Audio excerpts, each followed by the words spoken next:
Good morning, everybody, and welcome to another What Did I Play this Thursday?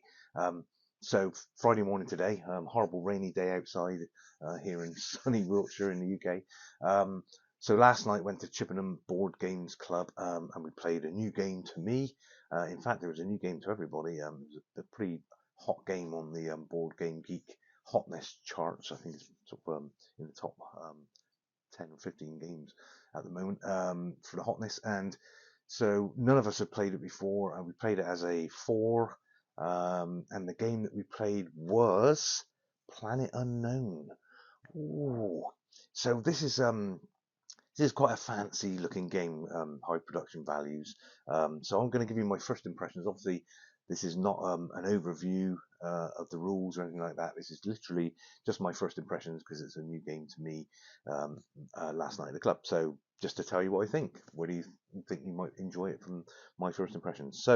Um, Basically, it's a very simple polyomino game, a la um, Isle of Cats or Barren Park, something like that. And all you're doing is you've got a planet map, which is very similar looking to uh,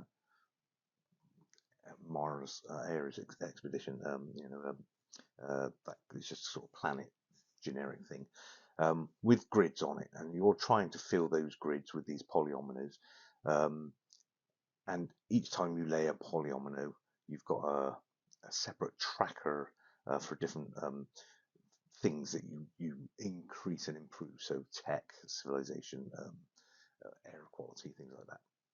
And so you're basically trying to lay these polyominoes onto the grid to fill it most efficiently and get your tracks pumping up. You get these little sort of clear crystal cubes on each track, and you're just running them up on this nice double-sided board, double depth board.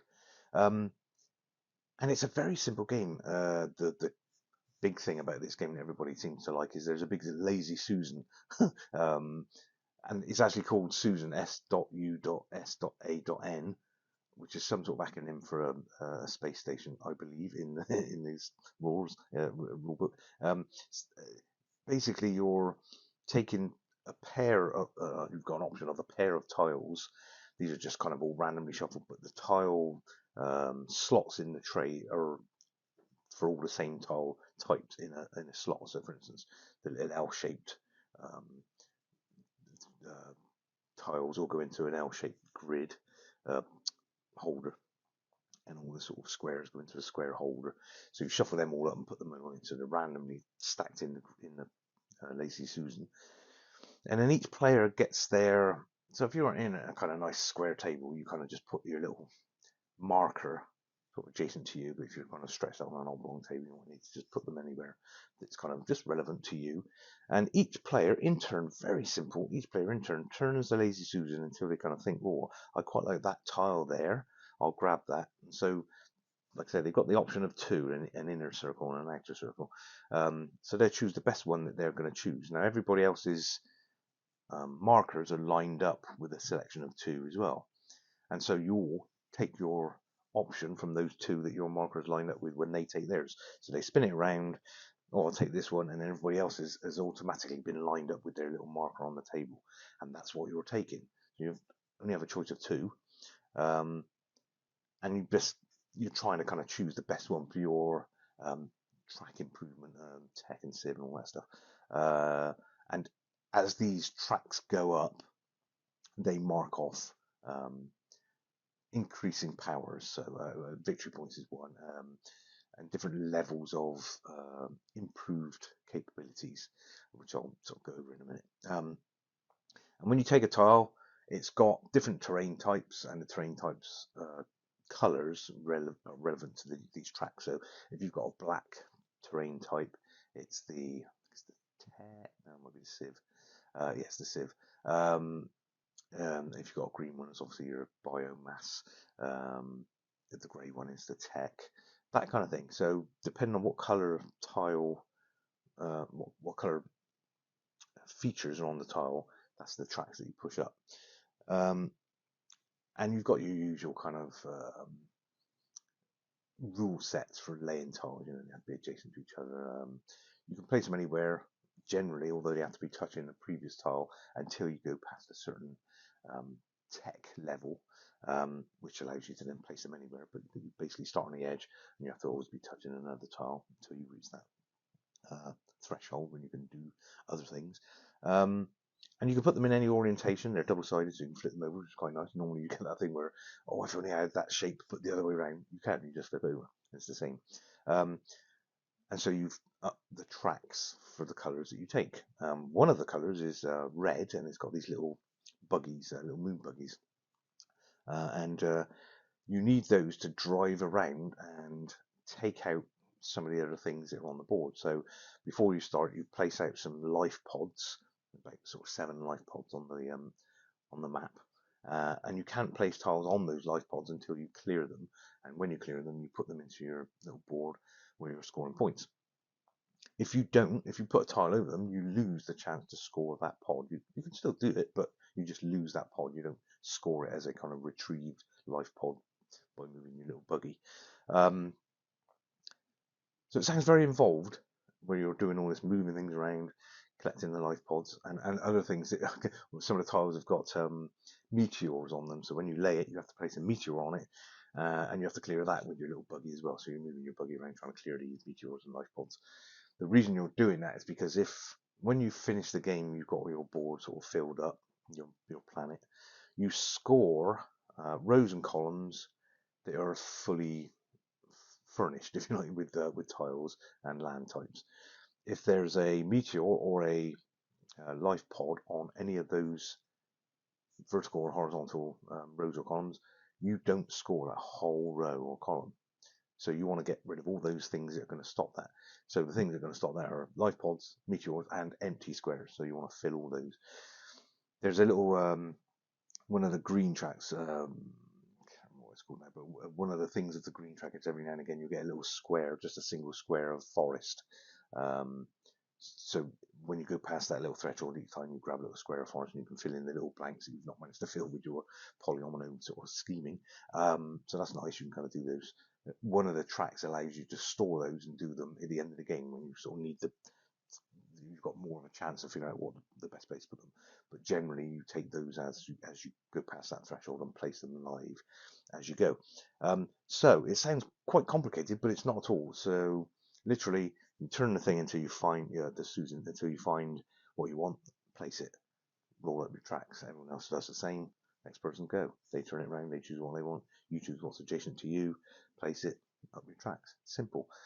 And basically, all we're trying to do is get the most victory points, and victory points are on some of them on the track, some of them in the like I say, if you get rows and columns, you score a certain amount of points for those. So the widest part of the planet scores 3 points, and the narrow little bits at the edges of the planet score 1 point, and 2's in between that.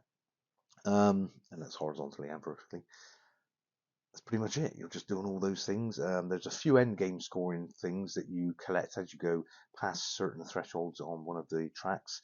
You can claim a little card and it's got different end game scoring, maybe, or live things you can do, little upgrades.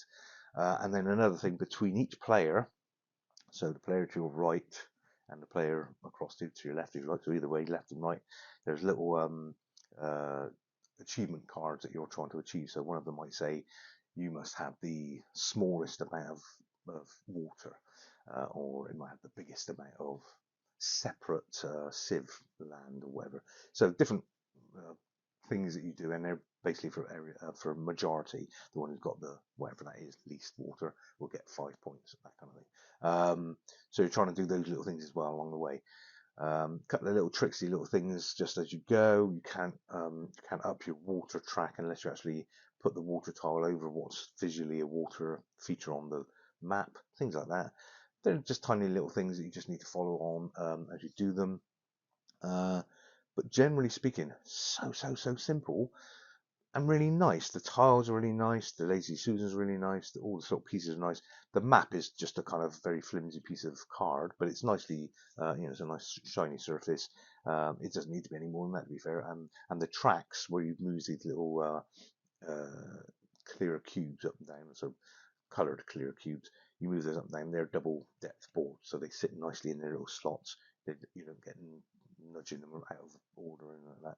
So the only thing is the general polyomino thing where you're trying not to nudge your board so everything kind of moves around. You're trying to keep them nice and flush. but it works. And we played a 4-player game, including the teach, in about 40 minutes. And we finished it. We thought, well, let's do that again. Now we know what we're doing. Let's do it again. And we played it again. It took about 30 minutes. So a 4-player game in 30 minutes with all of that going on, really nice. The scores were something like 22 up to 65. So quite a wide range of, what you were scoring. Um, 22, 40, 48, 60, that kind of thing. So nobody was kind of like, oh, really close, or nobody was steaming ahead. Somebody, it's all over the place, all up for grabs. So there's a lot to um, do, lots of ways to make yourself better at it as you go. Really, really nice game. The only thing I would say is it's quite expensive, because obviously the production value is quite high. They've spent a lot of money producing this thing. I think John, who bought it, probably paid 70 odd quid. So not a cheap game. And I guess from that point of view, is it worth the money? Are you going to play it a lot? I mean, I would say yes, probably, because you're going to play it a lot. Um, it's easy to get to the table. It's easy to teach, so therefore people will play it. It's very attractive. It's like you're quite satisfying when you're doing it, and everybody knows that kind of Tetris skill anyway. So people enjoy that, trying to sort of puzzle it out and figure out where to put things. So nice game, really good. So yeah, big thumbs up from me. I'm going to look forward to trying to find this a little bit cheaper though. I don't think I can afford to spend that sort of money on a game at the moment. But yeah, I would recommend it. If you can afford it, buy it. If you can't, maybe borrow it or play it with someone else, or see if you can see somebody who's not really liked it and selling it on a little bit cheaper. But yeah, big thumbs up from me. Planet Unknown, I actually do know. It's a really good game. Nice one. Okay, well, hopefully this has been useful for you. As I say, not a massive rules overview, just literally my first impression. So, see you on the next one. Hopefully we get a few more reviews done soon, and I'll see you soon. Take care.